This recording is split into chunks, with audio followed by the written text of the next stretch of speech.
Sure. I mean, like fan-related stuff? I love fan stuff. I mean, you guys, look who you're talking to. I made a Star Trek fan series. I mean, I love fan art, fan dubs.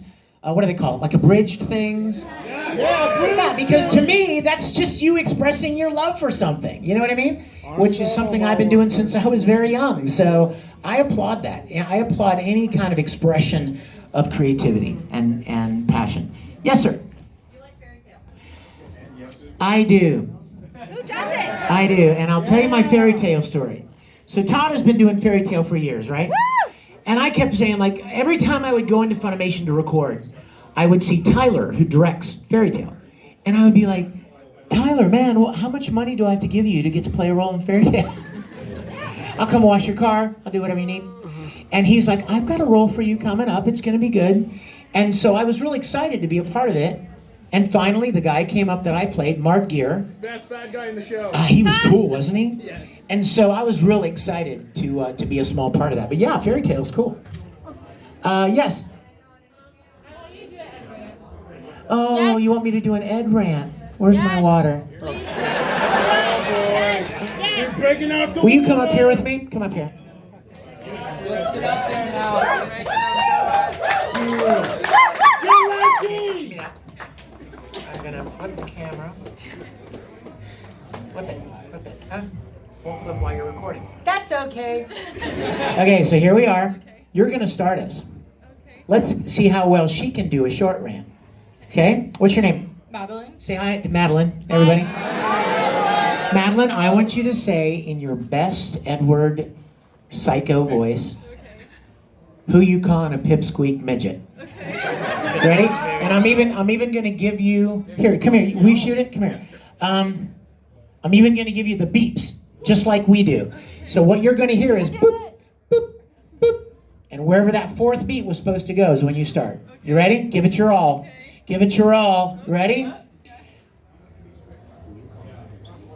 Ready?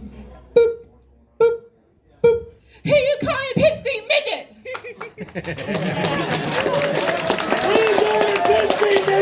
It's a good warm up. It's a good warm up. You gotta let go, girl. You gotta let go. Oh, See, I know you're self-conscious, and that's where you just let go. And Matt, do you have a brother or sister? I do. Really? Me too. Who do you scream at? You ever scream at anybody? You ever get in an argument with somebody? A friend? Yeah, you don't strike me as the kind of person that yells.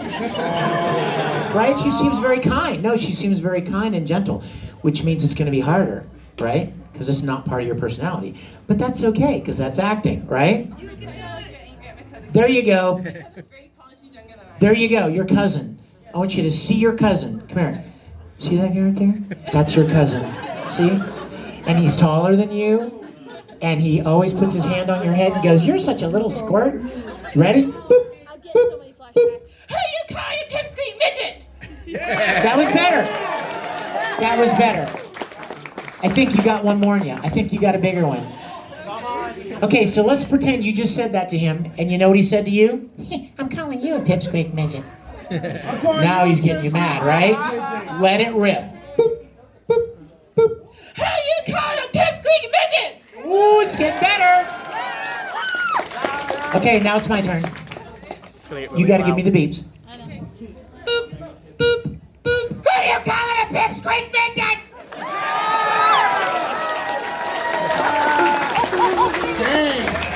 Where's my water?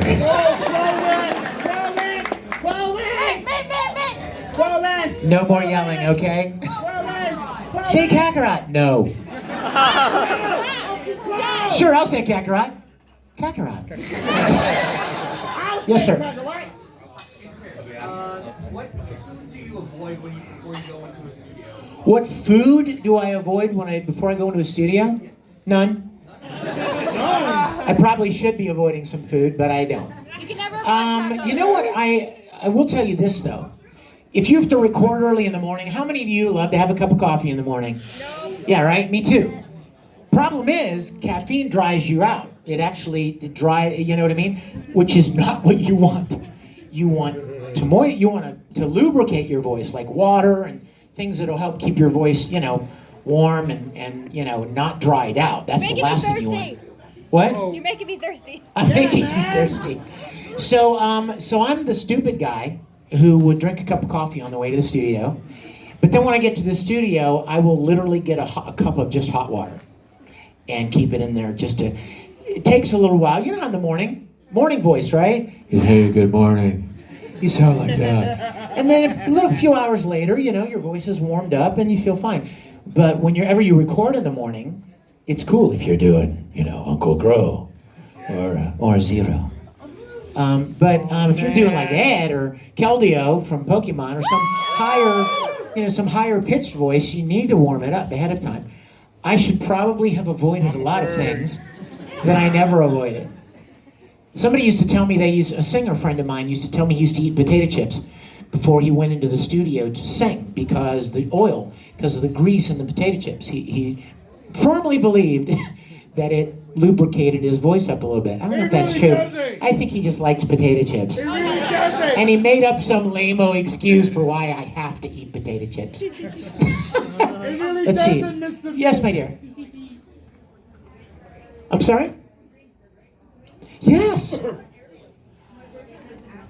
Oh my goodness. My aunt, uncle, and cousins all lived in Mount Pleasant. Mom, what's a Mount Pleasant? I lived all over that area. I was born in Greensburg, Pennsylvania, and then I lived in Murraysville and Monroeville and Delmont and Penn Hills, and I had friends that lived my family that lived in Mount Pleasant. Tell them I said hello. You said your boyfriend? Tell him I said hi.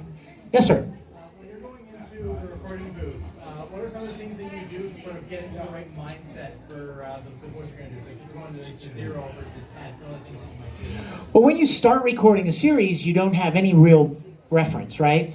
Like the first episode of anything you record, you're kind of still finding who is this guy and what kind of personality does he have and how does he relate to this character? Because I don't know who that is, I don't know who I am. So how do you talk to this person or that person? So at the very beginning, you're kind of depending on the director a great deal. Because the director has already seen the whole show, so he knows what he's looking for. He knows the relationship. So if you say something, he's like, nah, he wouldn't be that mean toward that person. He would be, they're friends. Oh, okay, they're friends. You make a mental note.